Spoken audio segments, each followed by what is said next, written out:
Hey, Steve Manana here doing the junkyard crawl at Bernardston Auto Wrecking in Bernardston, Massachusetts with something really special. It may not look like much, but if you know and appreciate your Buick Grand Nationals of the 1980s, well, it all started right here. Got to remember that 1978 saw the downsizing of the mid-sized Buick and resulted in something we got to be known as the A-body special or the G-body as you go into the 1980s.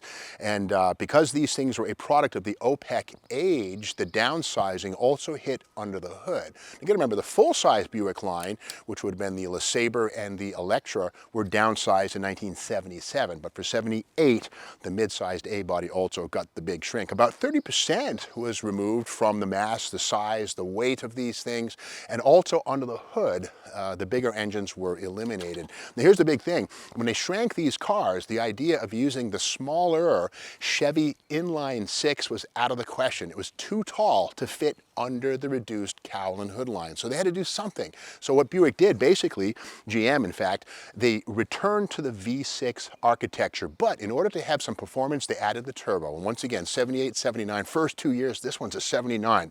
This one is a Regal Sport Coupe. And when you see Sport Coupe, you're talking muscle because the turbocharged V6 is under the hood. And speaking of that hood, it's cool how, similar to later Grand Nationals, the same bump appears right here only on the turbo cars. Turbo 3.8 liter. We all know that later on in Grand National land, turbo SFI, sequential fuel injected, that was the mean dog, but it all started in 78, 79. Now in 78, there were two versions, a 4-barrel with single exhaust with 160 horsepower and a 2-barrel with 150 horsepower and a 4-barrel with 160 horsepower. So again, 4-barrel or dual exhaust, 2-barrel and single exhaust, kind of weird. But for 79, they all stabilized to something called the LC8, and let's see if it's still here. And before we do that, check this out, turbo 3.8 liter, the little collapsible emblem, but there it is, turbo 3.8. So Buick wanted the world to know you were riding in a turbocharged car. And beyond that, this has the hydraulic bumpers, and check this, the grille, yes, spring-loaded to deflect but not break in a light impact. What were they thinking? But anyway, pop that hood, and there it is, unmolested. Now, if you think turbos and carburetors don't work well together, you're right. But at this point in time, you know, it was all GM had. This is a Rochester Quadrajet 4-barrel carburetor that is blown through, or sucked under, I should say, actually. The turbocharger's right here, and it creates a boost under the carburetor, which causes the fuel air charge to get sucked through that carburetor. And the carburetor is jetted and metered to accommodate when the boost comes on. But this red tube right here, and that's absolutely factory cool. I love how these things are molded in this red plastic. And the vinyl's kind of dead, but that red right there, when this thing was new, was bright red, vivid. Buick wanted you to see that turbo and this cold air system right here. And importantly too, the turbo computer, it says here, Turbo Control Center, seen only on LC8 Buicks. Now this had 175 horsepower thanks to that turbocharger right there. Now similar engine to the Grand National in terms of, you know, crank, general architecture, block, but again the induction system on this is strictly old school with a carburetor. Grand National, I believe in 84, 85 would go to fuel injection and then sequential fuel injection, intercooling, and grow from strength to strength. I think 255 horsepower finally in the GNX, which was more like 340 at full boost. But again, this one here, 165 horsepower. Now here is car prices 1979 with a whole rundown on all the brand new cars, downsizing in full effect, but the Trans Am still around, and 1 year away, 80 and 81, the Trans Am would get its own turbo, but this is 79, so it's still at a 4-barrel. But with that said, Buick led the way with turbocharging. And here we see the pricing. Now keep in mind, there's also a thing called the Buick Century. See that fastback right there? A lot of folks forget all about that. Only Buick and Olds had that fastback in 2- and 4-door versions, and also, of course, the Sport Coupe, which we see here. Sport Coupe, $5,150 was the base price, and of course, the Sport Coupe included turbocharging, but various engines. Look at this, the Pontiac 301 for $235, the Sport Coupe $295, and the Sport Coupe, the 305 Chevy could be had for $295, but here's the one you want, the LC8, the 231 turbo for $470, twice what a V8 had. But here's the thing, this engine with its 175 horsepower, that's what it's 175, had more horsepower than any 301 any 305 or even any 350 V8 engine. The only Olds motor with more power in 1979 was the 185 horsepower 403, which you could not get in a mid-sized car from the factory. So if you wanted an Olds hot rod in 1979, this was a Buick hot rod. This is as good as it got in 1979. But again, here it is, man, very much unmolested. Now, the history of this engine is kind of interesting. Buick came out with this V6 in 1961 as a 198 and a 225 cubic inch motor. They were kind of not a flop, but they weren't really well received. So by 1966, Buick, not Oldsmobile, I screwed that up a second ago, but it's Buick we're talking here. Buick sold this engine, the V6 engine, to Kaiser, who used it in Willys vehicles through the early 1970s, even to the AMC age. Well, when the OPEC crisis hit in 72, 3, 4, that period of time, Buick and General Motors says, let's get that stuff back. So AMC, by way of Kaiser, sold the Buick engine back to General Motors. We'll get to that in a second, but here it is right here. Now, the big difference was those were odd fire engines, kind of lumpy and gruff. These are even fire with a different crankshaft, but this debuted in 1975 with a 2-barrel carburetor and 110 horsepower.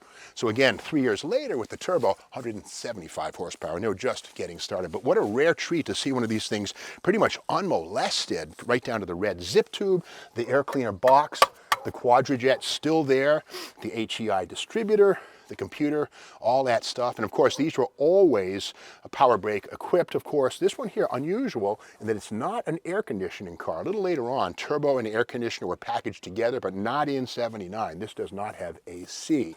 Okay, let's go to, this is 1980, the Buick catalog. And what is a turbocharger? Well, again, this is 1980, 1 year after this car was new, but the same basic program. The Riviera front-wheel drive stuff, again, downsized. You could get a turbo V6 in the Riviera, believe it or not. But here we have here the Regal Sport Coupe in its beauty. Of course, the full-size cars could be had with the turbos as well. But here's Sport Coupe talk right here. It says, the Regal Sport Coupe's verve begins outside. It can be rakishly set off with available sport mirrors, sport steering wheel, and a set of 4 turbine wheels. Standard turbocharged 3.8 4-barrel engine. So, Sport Coupe meant power. But check the turbine wheels. We'll talk about those in a second. But here's the various incarnations of the Sport Coupe. What a cool car. The bulged hood on that thing, always turbocharged. The Regal Coupe and the Limited Coupes in red and blue were just basic family mobiles with naturally aspirated V6s, or again, Pontiac or Chevrolet supplied V8s. But the turbocharger is the real money on this thing here, and here we have it here. And turbocharging, we're into our 3rd year, 1980, offering turbocharged engines, says Buick. The turbocharged engine standard on the LeSabre Sport Coupe, yeah, the full-size car, the Regal Sport Coupe, this thing here, and the Riviera S-Type, the big front-wheel drive luxury car. You can order in any Century Coupe, sedan, or Riviera. And it says, how's it work? Converting the heat to usable power is the trick. Heat is lost through the exhaust system. Regaining some of that normally lost heat and turning into power is the job given the turbocharger. Down here it says the turbocharger includes an electronic turbo control center, and that's that little box we saw. It works to control spark, compensates automatically for fuel octane, atmospheric conditions, load, altitude, and other driving conditions. The Turbo Control Center is the key to the system offered by Buick. But interesting, on the right-hand side, the limited slip differential was an option in Sport Coupe. You had to pay extra not to boil the right rear tire when you stomp down. Now, getting back to those wheels, the turbine wheels, they're available on the Sport Coupe. That A means they're not standard. What are they? Well, let's have a peek. Now, the front wheels on this thing are the stock, the chrome seal wheels, and these are the style seal wheels, like what they call them, super stock 2s, whatever, also seen in the early 70s, Buick GSXs, etc. Different sizes, but same basic idea. But on the back of this thing, these are interesting. These are those turbine wheels. Now, if you look at them, it looks like a nice aluminum wheel. It's a 14, you know, kind of has the turbine look like a turbocharger until you push on the spokes. The urethane, it's a urethane face that's bonded to the steel wheel. And Chevy also had a similar wheel on Monte Carlo, Pontiac Firebird, the honeycomb wheels, some of those could be had, but again, that's not aluminum, that's the turbine wheel. But again, the downside is that these things are actually far heavier than any aluminum wheel, and in fact, they're even heavier than a stock steel wheel. So all that for the look, I get it. But again, the Regal here, let's take a peek inside, and here we have, this one has the split bench, if you will, interior.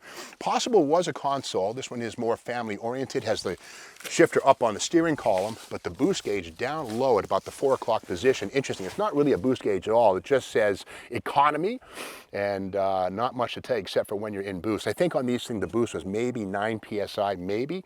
And of course this was built during the dreaded 85 mile per hour era, wherein it could probably go 115, 120, and the speedometer wouldn't brake. It just wouldn't read that. The psychology of it was to keep you at the 55 mile per hour national limit.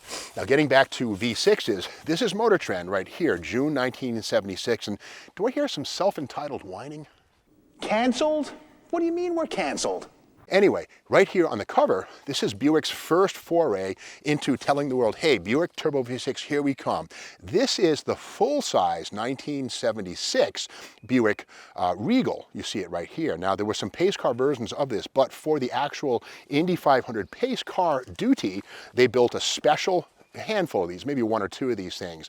And they had 231 cubes, 20 pounds of boost, 306 horsepower, 370 foot-pounds, and it was a pretty cool car. These things made big waves, and I'm sure that Buick was very happy that Motor Trend featured this car on the cover. Now, this is not the car you could buy. The one you got didn't have the big dog engine, but they say here, the bits and pieces Buick has developed for the 76 Indy 5 pace car will probably be available for the street. And how.